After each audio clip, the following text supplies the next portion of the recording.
Masih di program Dialog Khusus JTV Kediri. Kali ini kita masih membincangkan tentang kekuatan kolom kosong dalam Pilkada Serentak 2020. Dan sebelum kita masuk ke segmen terakhir ini, ada pertanyaan Pak Erjik dan Pak Rahmat terkait dengan calon tunggal. Jadi ini ada pertanyaan, saya sebagai warga Kediri kecewa untuk calon tunggal padahal 2020, padahal di pemilihan tahun 2010 dua calon istri bupati bersaing berebut kursi bupati saja bisa bersaing. Ini bahasanya agak belibet ya. Kenapa untuk tahun ini calon nomor dua nomor saja tidak bisa ikut pemilihan? Ini mungkin ke Pak Erjik dulu. Jadi membandingkan dengan tahun 2010 yang panjenengan masih berkibar di pendopo dulu. Jadi proses politik tiap waktu itu kan berubah, tiap tahun berubah, daerah pun berubah. Jadi menurut saya kalau nggak cocok dengan calon tunggal seperti ini, ya nanti masyarakat beri masukan pada pembuat kebijakan aturan di DPR RI. Memang ini kenyataan aturannya begitu. Jadi itulah. Jadi ini sebenarnya fenomena ini kan karena hadirnya aturan, hadirnya aturan yang membuka peluang calon tunggal. Jadi calon tunggal pun udah nggak enak begini nih akhirnya. Karena di si serakah si sebenarnya enggak juga partai-partai mendukung kok ini kan repot kan sah-sah saja. Sah-sah saja. Calon apa itu independen juga dibuka. Teman saya di Lamongan ada yang calon independen loh. Yang Mas Handoyo. Suhandoyo Oke. Kalau ke Pak Rahmat tadi menanggapi pertanyaan pemirsa JTV tadi yang meskipun saya yakin ini ngebet banget kepengen tahu perbedaan 2010 yang panjenengan masih di Pemda juga waktu itu dengan kan sedikit banyak analisis politiknya ada. Nah itu terkait dengan fenomena hari ini seperti apa? Kalau Pak Erjik kan sudah mengcounter bahwa itu fenomena regulasi yang membolehkan itu, karena memang PKPU itu guyonannya tiap hari kan bisa diganti kan kalau sesuai. Monggo Pak Rahmat. Jadi kalau bicara aturan, memang saat ini memungkinkan calon tunggal. Dulu tidak bisa. Pada saat itu kalau ada calon tunggal itu ditunda terus sampai ada yang kedua. Ini sekarang bisa calon tunggal. Itu bicara normatif ya. Jadi apa yang terjadi sekarang tidak ada salahnya. Hanya saja saya tahu arah dari pertanyaan itu. Sebetulnya mencontohkan yang 2010 itu hanya sebagai sebuah ilustrasi saja. Bahwa sampai dua istri maju aja itu bisa kok. Sekarang ini kok nggak bisa gitu. Kalau jawaban kami itu berkaitan dengan bagaimana komunikasi di antara para calon itu dengan partai. Tentu banyak faktor di sana. Kenapa calon yang begitu banyak tidak mampu mendapatkan rekom dari partai? Tetapi sebenarnya ini bukan hanya persoalan calon, tapi juga saya melihat ini persoalan partai. Karena antara partai di tingkat bawah, DPC lah katakan begitu, dengan di wilayah dan pusat itu bisa berbeda. Saya sebetulnya menangkap kesan bahwa sebenarnya ini juga bisa menjadi semacam nanti analisa Pak Erjik. Bahwa sebenarnya tidak semua partai yang dukung itu didukung oleh DPC-nya loh. Saya melihat ini analisa ya, analisa saja.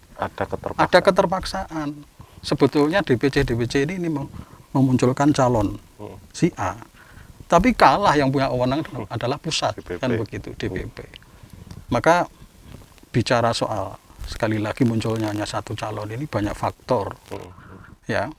Tapi terutama kalau saya bicara soal normatif lagi. Sesungguhnya ini kembali kepada niat baik, goodwill dari partai-partai itu sendiri. Apakah dia mau berjuang, memperjuangkan calon-calon dari putra daerah tadi atau tidak? Karena sesungguhnya untuk memunculkan satu calon itu hanya butuh 10 kursi. Ringan ya sebenarnya. Ringan sekali. Bahkan Dua partai PDIP itu loh. Bisa PDIP berangkat ngusung Dito sendiri itu bisa. Kenapa harus yang lain? Yang lain ikut. Nah, jadi saya sampaikan di sini ini soal goodwill dari partai-partai politik. Itulah yang kemudian membuat sebagian masyarakat itu juga kecewa terhadap partai politik. Kenapa Anda yang punya tinta untuk merekom tapi tidak Anda gunakan? Putra daerah begitu banyak menginginkan dapat rekom, justru ngambil dari luar daerah. Oke. Nah, ini. Ke Pak Ejik, jadi kalau realitasnya sudah semacam ini kan guyonane nasi sudah menjadi bubur. Nah sekarang trennya, prediksinya kan insya Allah, bukan saya mendoakan jelek, karena di pemilu yang lalu juga sudah teruji angkat partisipasi pemilih itu rendah. Itu data dari KPU maupun Bawaslu. 50-60 itu sudah bagus. Nah, sekarang apalagi calon tunggal ini kan tambah, saya nggak bisa bayangkan nanti. Nah ini panjenengan terus pundi cara memandangnya. Jadi saya malah berpikirnya tidak hanya itu. Ini COVID ini juga pengaruh. Oh gitu ya. COVID itu pengaruh. Wis COVID. Iya, makanya harapan saya KPU Kabupaten ini juga memberi jaminan kepada pemilih tentang keamanan pribadi kesehatannya. Kemudian juga termasuk perlu kerja keras semua elemen ya, termasuk pemerintah, termasuk semuanya, bahwa memilih calon itu tidak hanya hak tapi juga kewajiban, gitu loh, kewajiban. Ya, oke. Terima kasih Pak Edi. Dan ini ada pertanyaan masuk lagi dari WA pemirsa CTV. Pak Anjas Moro dari Semen. Fenomena kolom kosong ini sebenarnya kan bukti gagalnya parpol mencetak kadernya menjadi calon pemimpin. Atau bisa jadi parpol enggan berkoalisi, mengusung calon karena takut kalah. Kalau begini terus akhirnya makna demokrasi akan bergeser menjadi bisnis untung rugi. Ini ironis dalam demokrasi. Ini unek-uneknya Pak Anjas Moro. Komentar Pak Rahmat Mahmudi? Saya kira sudah terjawab dari uraian saya tadi. Memang di sini persoalannya secara normatif itu kembali bergeser ke demokrasi. Ya. Fenomena calon tunggal ini, walaupun tadi Pak Irji menyatakan tidak setuju dengan istilah saya mencederai demokrasi, tetapi secara nilai ketika demokrasi itu hanya kontestasi pilkada itu hanya satu calon, itu sesungguhnya tidak tepat secara demokrasi. Namanya pemilu, pilkada, tapi nggak ada pilihan, hanya satu. Ini jelas menurut saya mencederai demokrasi. Kalau tadi disebut ini juga kegagalan partai politik, saya juga sependapat. Partai politik itu harusnya mencetak kader-kader pemimpin. Itu sudah menjadi bagian dari tugas dia. Tupoksinya. Dan faktanya partai politik tidak mampu mencetak itu. Calon ini pun sebetulnya bukan kader politik partai. Bukan. Coba ditanya. Dia baru masuk itu setelah ada ancang-ancang mau nyalon. Terus satu lagi, saya tadi lupa mau merespon apa yang disampaikan Pak Irji. Minta waktu sedikit ya. Tentang fenomena borong partai. Pak Irji kan juga tidak setuju dengan saya. Tetapi Pak Irji perlu saya ingatkan, pada saat Dito mau dicalonkan itu sudah ada statement dari DPC, Pak Pramonanung, yaitu menyampaikan akan mengusahakan koalisi istana semua nanti akan mengusung Dito. Berarti ini ada ambisi bagi Pak Pram, bukan hanya memberangkatkan Dito lewat PDIP, tapi dia ingin membuat sebuah koalisi besar untuk bisa memberangkatkan Dito. Nah ini yang tadi saya katakan, ada sponsor yang membuat memborong Rekom itu sehingga terjadilah fenomena calon tunggal di Kediri. Tanggapan Pak Ejik di sini? Nah ini beda dengan yang saya dengar. Ya. Jadi yang saya dengar ya sebenarnya PDI PKB sudah, yang lain mendukung. Itu. Tapi politik ya, dinamis. Ya, dinamis. Saya tidak dengar yang statement itu, Pak. Ada jejak digitalnya ada. Kalau menjenengan search di Google banyak sekali statement-statement beliau pada waktu itu.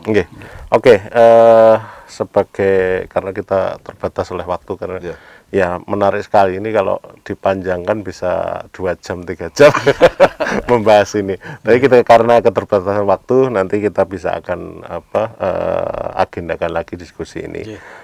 Terakhir harapan Pak Ejik sebagai politisi terkait dengan Pilkada serentak 2020, terus ini harapannya.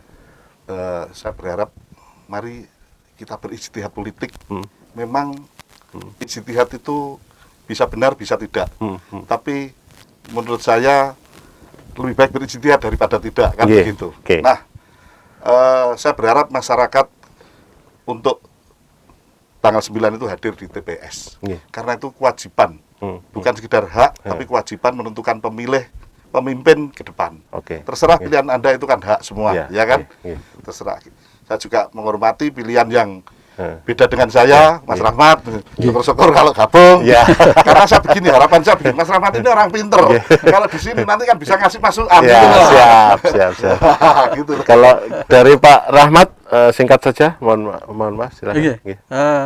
Harapan saya Pilkada nanti bisa berjalan dengan baik dan jangan golput lah, jangan golput. Yang menang bumbu kosong. Kalau kemarin Anda tidak cocok dengan calon, akhirnya Anda datang ke TPS, sekarang diubah.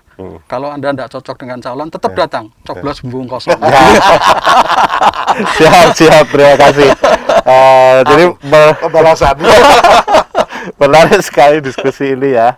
Jadi pemenang itu kalau menurut saya bukan berarti tak pernah merasakan pahitnya kekalahan, Pak Ejik, Pak Rahmat, tapi hanya saja mereka harus menyikapi kekalahan dengan benar. Jadi kalaupun nanti Dito kalah ya harus menerima dengan apa adanya, bumbung kosong enggak, karena ini yang paling penting adalah kerangka terbesar bahwa Kabupaten Kediri harus maju untuk ke depan lebih baik.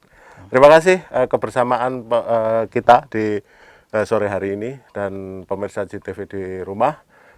Kita akan kembali lagi di episode yang akan datang pada program Dialog Khusus JTV Kediri menjelang pemilihan Kepala Daerah 2020. Wassalamualaikum warahmatullahi wabarakatuh. Waalaikumsalam.